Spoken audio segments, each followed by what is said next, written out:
Hi YouTube, this is Amanda with Amanda Finds Freedom, and today I wanted to cover a few of the things that I think affect my weight management, basically.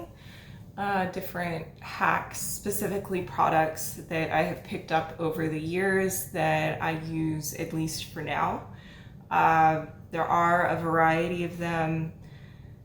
This is just sort of, I think, the most concise overview that I could provide, and these are the things that have sort of stuck with me over the years. I've been vegan now for 5 years, and I've tried quite a few different styles of eating plant-based in terms of, being vegan in that sense from the dietary sense. So these are the things that have stuck with me. Some of them are a little newer, just based on what I have faced in terms of my health in more recent months and years versus when I started. But also some of them are things that I've just sort of experimented with for a long time and feel very confident about now. So there's sort of a mix of things there. So before we get into the video, just a reminder to subscribe and click the bell icon so that you can be notified as I come out with other videos. I have got a series on anxiety coming up, and honestly, I have a feeling that this weight loss topic will turn into an entire series in and of itself. I just did an overview on that, and honestly, it barely scratched the surface. So without further ado, there is no rhyme or reason in terms of where I'm going to start with these. They all matter to me. They're just in sort of a hodgepodge on this table as I'm shooting from my friend's house. I'm dog sitting. Lentil sprouts. As a raw vegan, I think that a lot of people undervalue protein. Rightly so, because I think that we come from this standard American diet of needing all of these animal products in every single meal, and that's just not how people used to eat. They used to be more of an accent to meals. It used to be something that people could only afford like maybe once a week, really small amounts. Not that humans were historically actually vegan. That's not what I'm saying. I'm just saying that historically we didn't used to eat this much meat or animal products in general. For most of us, for purposes of what we're talking about here, we're going to speak in the general sense. So these are actually black lentils, which makes them a little harder to see, I think. I just soaked these last night, so they haven't really started sprouting yet. I have some that are fully sprouted in the fridge now. So as soon as I finish one jar, I move on to the next one so that I've always got some fresh sprouts. This is literally like about a half of a cup. Since they've been soaked, they've already expanded some, but maybe $1 at the most, maybe even a few cents worth of food right here. But the amount of nutrition in a sprouted lentil is mind-blowing, and something that I think a lot of raw vegans should add to their diet. It's an actual living food if you want to get into that. But it's also really high in a lot of minerals that can be harder to get enough of, things like zinc, iron. So that's great, but they're also really high in protein, and the protein is very bioavailable. And for those of you who have different virus conditions, these are lentils, sprouted lentils specifically, are really pretty good in their lysine-arginine ratio. So I do like protein powder. Is not something that I like in a general sense, but Marcus Rothkranz creates the only whole food protein powder that exists that I know of. So at least at this time. And he makes some really awesome products. There's a few of his products on the table here, but I really like this. It's my vegan beef with protein powder is that one of the reasons that vegans don't, or health-focused vegans don't eat animal protein, is because it increases your IGF-1 levels, which increases cancer growth. Well, things like soy protein isolate, specifically soy protein isolate, do the exact same thing to your IGF-1 levels. They haven't studied or adequately studied things like pea protein and brown rice protein and other forms of isolated isolated or concentrated plant-based proteins to my knowledge. I haven't seen enough research on that, so I don't have proof that the others do the same thing, but my mindset is very much in alignment with a whole foods way of eating. So the way I figure, if soy protein isolate does that, it's pretty likely that other protein isolates have the same issue. So this one is a whole food protein powder. I like it for when I don't have sprouted lentils on hand for whatever reason. I'm not saying you need a ton of protein. To be very clear, let's get very clear here. I'm just saying that protein still matters. Also, leafy greens they're a great source of protein. So green juice, salads, all of that, great. Sleep is really important for weight loss. So I have earplugs. I'm real serious about my sleep. I have an eye mask that is not here. And I have light blocking glasses that some of you guys have probably seen me wearing in Instagram stories and things like that. So these they're blue light blocking sunglasses, which is why they're a little orange. I work a lot on electronic devices, so when it gets later into the evening, if I'm still trying to do something, whatever it is, working on a book, or even just watching YouTube and relaxing, I don't want to take in all of that light at that time when it's later in the day. So I wear these. This is something that I make sure to take in the mornings, but having at least a B12 supplement, but more preferably a B complex supplement, I highly recommend. It's important for weight loss and for managing your stress-related hormones.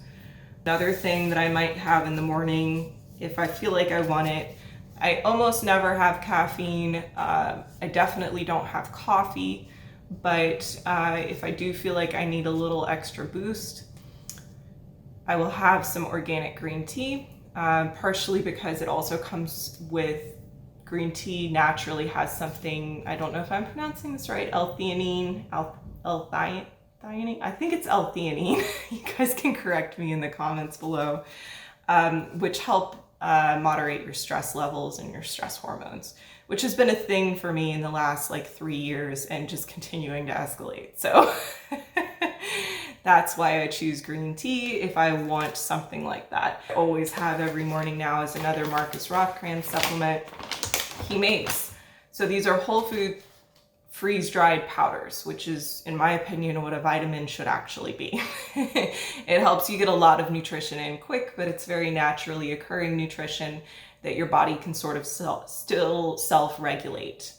And it's very shelf stable since it's freeze-dried. So the green formula, I have about a tablespoon of this every morning, which I believe is what the serving size is, and it's just got an excellent amount of vitamins and minerals in this. It also has ginseng, I believe, so totally separate video. Some of you may have seen me talk about this on Jack's YouTube channel, but I ran into some hormonal issues last year. Some of those were thyroid issues. I did go on medication for a little while. I am now successfully off of all of that medication, but it is still touch and go. I'm very much still in recovery in terms of where my hormones are at. This really helps me in terms of it, especially when I was first coming off of the thyroid medication. This helped me a lot. Do not stop taking medications like that without talking with your doctor if you are currently on them. I was on bioidentical hormones, first of all, so that alone, I think, meant that they were a little easier to come off of than what a synthetic hormone might have been like, especially from people, like, based on conversations I've had with people about this. So just please don't make any rash decisions. Don't do anything without speaking with your healthcare professional, healthcare provider first. Make a plan for how you intend to get off of something if you intend to do that. Brazil nuts and seaweed right here. I think I learned recently that there is a more ethically harvested seaweed, so I might switch the exact type that I use in the near future. I also have spirulina as well. So the Brazil nuts are for selenium, which is important for your thyroid. It's also important for your immune system, which is extra important in 2020.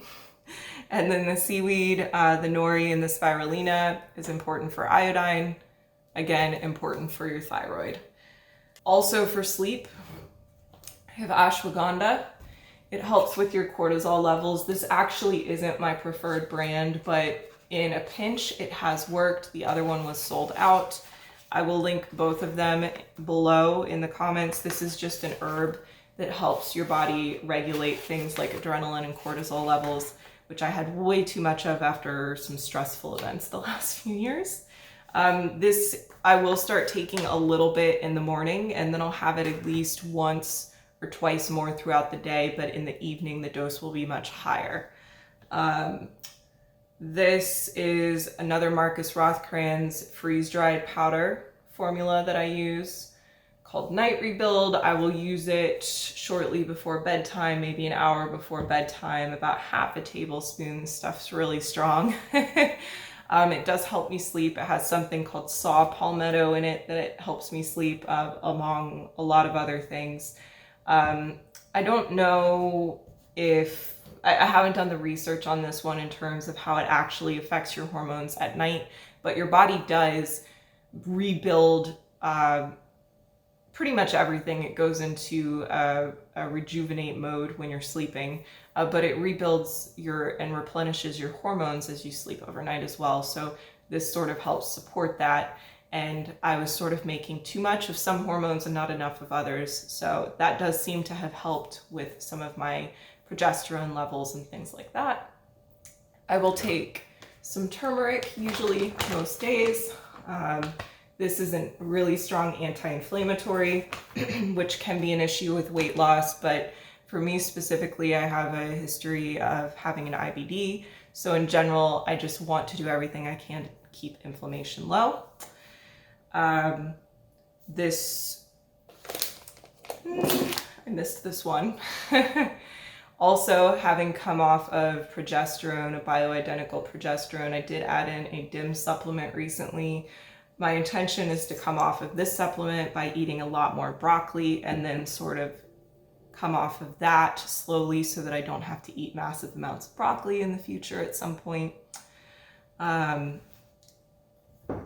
digestion, I have apple cider vinegar. I don't have it every day, but I keep it on hand, which can help with weight loss. I also have a probiotic. Again, don't have it every day, but I have it on hand, particularly for flare-ups.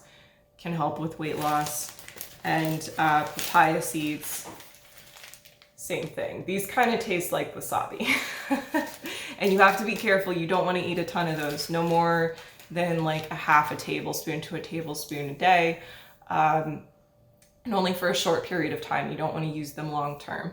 The last thing that I will mention, and I have officially gone over my minutes here, so I'm not sure how this is going to work, but I do keep things like peanut butter powder. This is an organic one, or something like vanilla extract or almond extract, things like that on hand, because I want my food to actually taste good. And I don't want it to be loaded with a bunch of unnecessary calories or fat. Again, this is totally physique related at this point. This is about physique and flavor. I tell you guys all the time, I'm not a purist about raw food. This is a perfect example of why, like what that looks like. The bulk of my calories are from raw food, but there are things that I allow myself for flavor that don't seem to be triggering for me in terms of IBD flare-up or any kind of food addiction tendencies. So those few things I allow myself, and I don't feel bad about it. There's, in my opinion, no hope of being totally pure in our current society. If I ever reached like 100% detox status, it would immediately undo itself with my next breath, or the moment I stepped outside, or the moment I had some water, no matter what I did and how hard I tried. So that's just my take on it. Do what works for you. But I hope maybe one or a few of these suggestions might help you guys with something. If you have any questions about them, let me know. Leave comments below. We can talk more about these in detail. We can cover what else is in my pantry or fridge at some point. And I will link to all of these products below. None of them are affiliate links. I'm merely just sharing what it is that I do. Maybe you guys will benefit from it. Thank you so much for joining me today. I hope this video helped you. And like I always say, no topic is off the table for us. So please share whatever it is that is on your mind in the comments below. And I look forward to seeing more of you guys. Bye.